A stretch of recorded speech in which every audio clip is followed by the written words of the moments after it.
Chaque année, 13 millions d'hectares de forêts sont détruits dans le monde. L'exploitation forestière n'est pas seule responsable. L'extension des terres agricoles et l'urbanisation sont souvent les premières causes de déforestation. La forêt du bassin du Congo est loin d'être totalement exploitée. 14% sont intégralement protégés et seulement 30% sont affectés à l'exploitation. Ces forêts appartiennent aux États qui en confient la gestion à des sociétés locales ou étrangères pour une période donnée. Voilà pourquoi on parle de concession. Les exploitants ne font donc pas ce qu'ils veulent. Ils sont censés respecter un certain nombre de lois qui figurent dans ce qu'on appelle un plan d'aménagement, de plus en plus strict d'ailleurs. Ces lois sont censées permettre la régénération de la forêt. Malheureusement, les exploitants ne sont pas tous de bons élèves, loin de là. En revanche, pour garantir qu'ils exploitent convenablement la forêt, eh bien certains vont au-delà de ces règlements et s'imposent un cahier des charges beaucoup plus strict. En retour, leur bois est labellisé. Alors tous les labels ne sont pas au même niveau. Parmi eux, le FSC est assurément le plus exigeant, tant au niveau de la biodiversité qu'au niveau de la prise en charge des populations locales.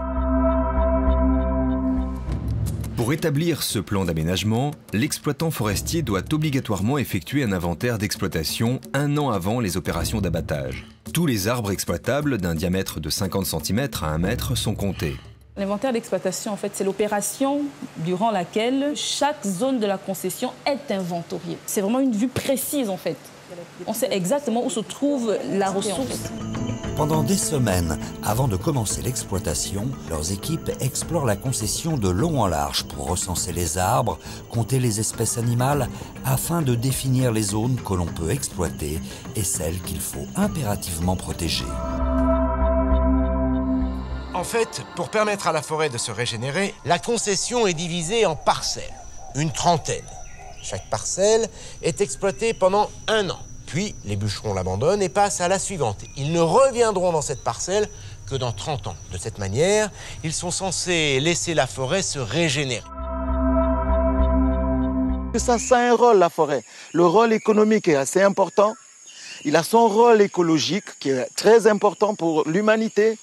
Et il a son rôle social qui est très important pour les populations qui y vivent. On ne peut pas lui enlever un de ces 3 rôles. Il a les 3, il marche avec les 3, il vit avec les 3. C'est pas une forêt sous cloche qu'on ne doit pas toucher. Il y a des gens qui vivent de ça. Il ne faut pas que les gens meurent de faim dans leur milieu parce qu'il faut conserver, Non, on conserve ce qui est délicat, comme quand on a un capital, on bouffe les intérêts, mais on maintient le capital pour ne pas tomber en faillite. L'entreprise a l'obligation de prendre en charge la population locale. L'entreprise a contribué à mettre en place une briqueterie pour construire des maisons neuves, une école, une église, une radio communautaire, une banque, des grands frigos, des commerces et le seul hôpital de la région. Bref, la population locale doit elle aussi bénéficier de l'exploitation de la forêt. Je suis en contact permanent avec les populations riveraines.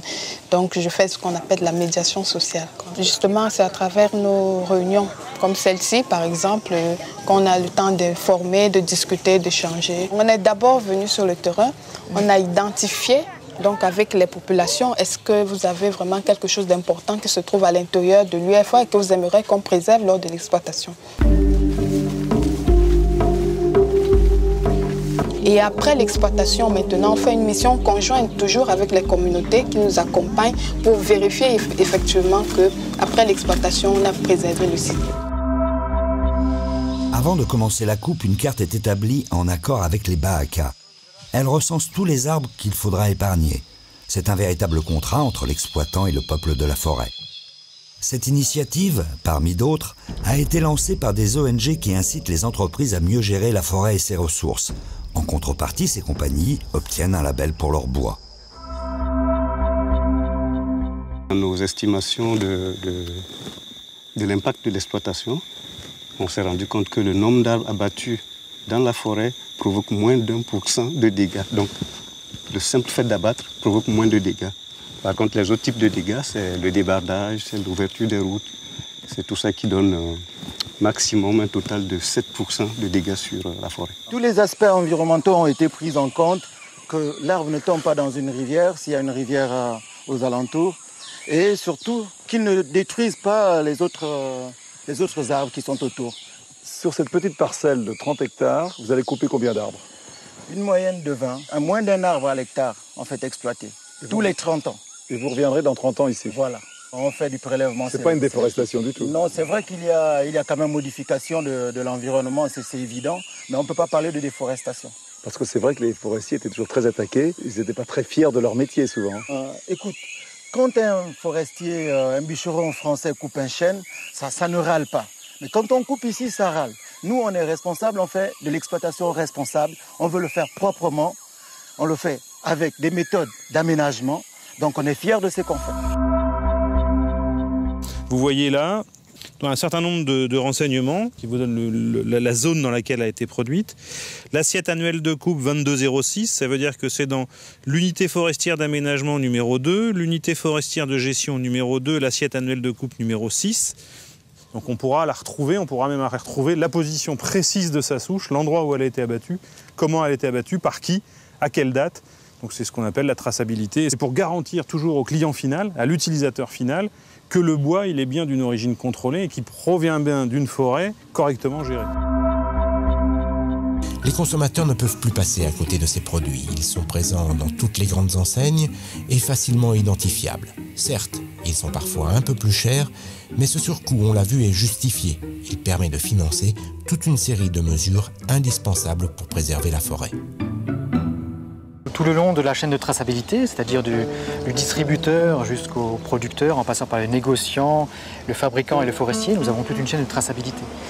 Et cette chaîne de traçabilité prouve, avec le certificat FSC, que ce bois provient d'une forêt gérée de façon responsable. Une fois de plus, on met l'acheteur face à ses responsabilités. L'acheteur a la possibilité de dire « moi, je veux savoir comment ce bois-là a été exploité ». Comme pour dire encore, le consommateur est responsable. Il a la gestion des forêts entre ses mains, où qu'il soit à travers le monde. Qu'il soit à New York en train d'acheter un meuble, qu'il soit à Paris en train d'acheter une rame de papier, il a la responsabilité de la gestion des forêts, loin en Afrique, loin en Malaisie, loin à travers l'Amazonie ou le bassin du Congo. Maintenant, il faut des ressources, il faut des hommes à l'intérieur de ces exploitations, à l'intérieur de ces entreprises, pour leur apprendre les méthodes que nous, on exigeait quand on était de l'autre côté. Et puis vous aussi, vous avez à apprendre d'eux. Voilà, on a échangé. Il faut dire que les forestiers connaissent aussi la forêt parce qu'ils l'exploitent depuis des années. Donc il faut être ensemble pour pouvoir améliorer la forêt. Il ne faut pas qu'on se lâche, il ne faut pas qu'on dise c'est la responsabilité des autres. Il faut que tous les acteurs se mettent ensemble. Vous voyez, c'est possible de gérer durablement des forêts.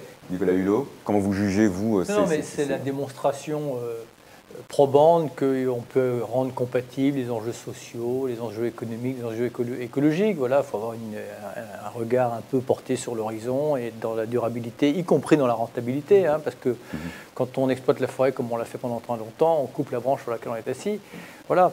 Mais il en est de l'exploitation forestière comme de la production agricole. On peut faire autrement. Hein. Je sors toujours la phrase de Théodore Monod, il dit l'utopie, c'est pas ce qui est irréalisable, c'est ce qui a été irréalisé.